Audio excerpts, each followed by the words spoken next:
युद्ध भूमि 48 कोस में फैली हुई है, जिसको वर्तमान समय में 5 जिलों में विभाजित किया गया है। कुरुक्षेत्र, जिंद, पानीपत, करनाल और कैथल। और इन सभी जिलों में जितने भी पौराणिक तीर्थस्थल एवं ऐतिहासिक घटनास्थल मौजूद हैं, उन सभी स्थानों का रखरखाव करने का कार्य कुरुक्षेत्र विकास बोर्ड द्वारा किया जाता है।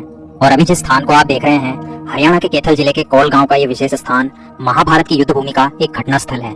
यहाँ के स्थानीय लोगों के मुताबिक यही वो स्थान है महारथी कर्ण का अर्जुन ने छल से वध कर दिया था। और यह स्थान कुरुक्षेत्र से 28 किलोमीटर दूर है।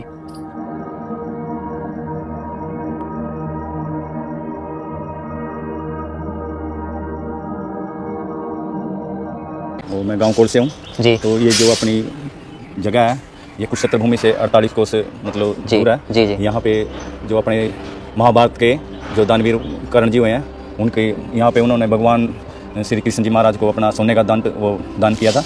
तो उसी से संबंधित ये यहाँ पे जगह बनी हुई है। तो जैसे यहाँ पे हमारे पहले पूर्व जो हमारे संत महात्मा थे, उनकी समाधि बनी हुई है। आइए आइए, अभी जिस समाधि स्थल के आप दर्शन करने वाले हैं, ये समाधि स्थल 5 महान संतों का समाधि स्थल है। मुगलों के द्वारा धर्म परिवर्तन से बचने के लिए यहाँ 5 ऋषियों ने स्वयं को समाधिस्थ कर लिया था। और ये 5 महान संत प्रभु रामचंद्र जी के परम भक्त हुआ करते थे। इसी वजह से इस स्थान के प्रति यहाँ के गाँव वालों की श्रद्धा और भी ज्यादा है। ये पहले तब किए हुए 5 ऋषियों ने, उन्हीं की ये समाधि बनी हुई है। और यहाँ की मान्यता है, यहाँ पे आने वाले हर जो भक्त हैं, उनकी इच्छाएं परमात्मा भगवान पूरी करते हैं, जो अपने साधु संत हैं उनके आशीर्वाद से। और इसकी थोड़ा आगे चल करके भगवान हनुमंत जी का मंदिर है। ये भगवान हनुमान जी का मंदिर है। और यहाँ धरना आने वाले सभी भक्तों की मनोकामना पूरी होती है। जय श्री राम, जय श्री राम, जय श्री राम। जो नए युवा लड़के हैं जी, सभी मतलब भोले शंकर जी महाराज के लिए जल लेके आते हैं, जल अर्पित करते हैं। ये बहुत प्राचीन मंदिर है। अच्छा, मंदिर में टाइल पत्थरों को लगा देखकर शायद आप ये सोच रहे होंगे कि आज के आधुनिक ढंग से बना हुआ मंदिर प्राचीन कैसे हो सकता है। तो यहाँ पर ध्यान देने वाली बात यह है कि इन स्थानों का समय समय पर नवीनीकरण होता रहा है। इस वजह से ये स्थान नए नए से दिखाई पड़ते हैं। जितने जो यहाँ पे महाभारत के टाइम में जो हमारे कर्ण थे योद्धा जी, जो अर्जुन के द्वारा मारे गए थे, यहाँ पे उनका रथ का पहिया धंस गया था। ये कुआं ही वो स्थान है जहाँ युद्ध के दौरान महारथी कर्ण के रथ का पहिया धंस गया था।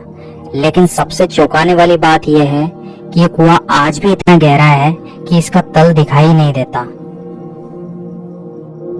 इस स्थान को गढ़वतेश्वर तीर्थ कहा जाता है, लेकिन ये स्थान आज के समय में उपेक्षित स्थान बनकर रह गया है। और कुरुक्षेत्र में आने वाले टूरिस्ट इस स्थान तक पहुंच ही नहीं पाते हैं और वंचित रह जाते हैं।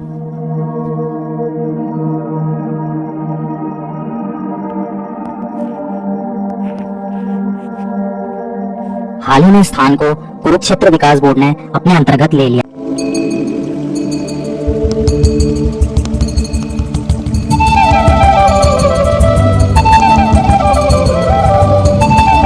अभिमन्यु एक वीर योद्धा थे। आज भी जब कभी महावीर योद्धाओं का नाम आता है तो उसमें अभिमन्यु का नाम बड़े ही शान से लिया जाता है। जब अभिमन्यु चक्रव्यूह को भेदने के लिए उसमें प्रवेश कर गए थे तो उन्होंने कौरव सेना के हजारों योद्धाओं को मौत के घाट उतार दिया था। बस इसी बात से बौखलाए कौरव सेना के 7 महारथी जयद्रथ, दुर्योधन, दुशासन, द्रोणाचार्य, कर्ण और शकुनी, इन सभी ने मिलकर युद्ध के सारे नियमों को तोड़कर अभिमन्यु पर एक साथ हमला कर दिया और उनके सारे अस्त्र शस्त्रों को तोड़ दिया। जब वीर अभिमन्यु पूरी तरह से निहत्थे हो गए थे तो वो इसी परिस्थिति में भी अपने रथ का पहिया निकालकर शत्रुओं से युद्ध करने लगे। तो इस स्थान पर चक्रव्यूह के बीच में बनी वीर अभिमन्यु की यह प्रतिमा उनके पराक्रम को दर्शाती है और साथ ही साथ ये भी संदेश देती है कि ये सारी घटना इसी स्थान पर हुई थी।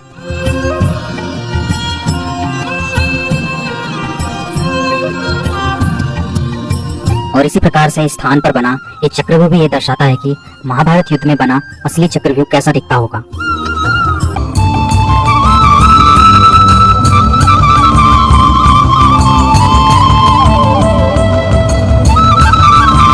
चक्रव्यूह वाले स्थान से कुछ ही दूर सूर्य कुंड भी बना हुआ है, जहाँ काफी सारे मंदिर भी हैं।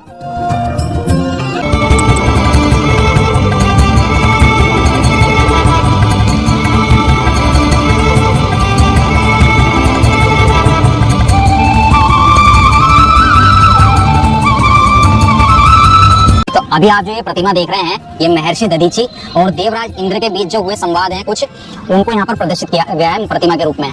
और ये सन्नी सरोवर का सबसे सुंदर और मनोरम दृश्य है यहाँ का।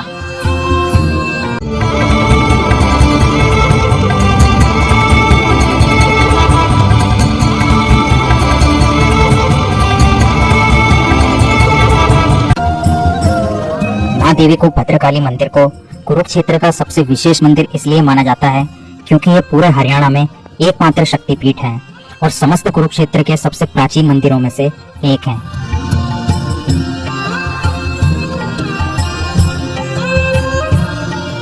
यह स्थान इतना प्राचीन है कि महाभारत का युद्ध शुरू होने से पहले पांडवों ने भगवान श्री कृष्ण के कहने पर इसी मंदिर पर पूजा अर्चना करके माता रानी से विजय श्री का आशीर्वाद प्राप्त किया था।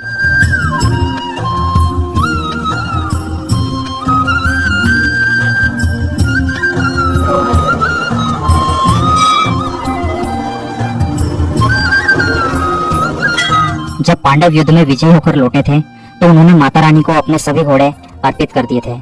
बस तभी से यहाँ इस मंदिर में माता रानी को लोग सोने चांदी या फिर मिट्टी से बने घोड़े अर्पित करते आ रहे हैं। यह इस स्थान की सबसे विचित्र परंपरा है जो सदियों से चली आ रही है।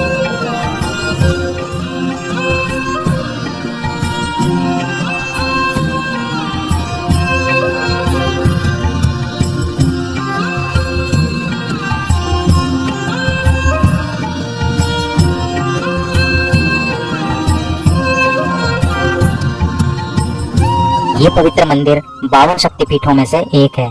यहाँ माता रानी के दाएं पैर का टखना गिरा था, इसलिए इस पवित्र स्थान को शक्तिपीठ कहा जाता है।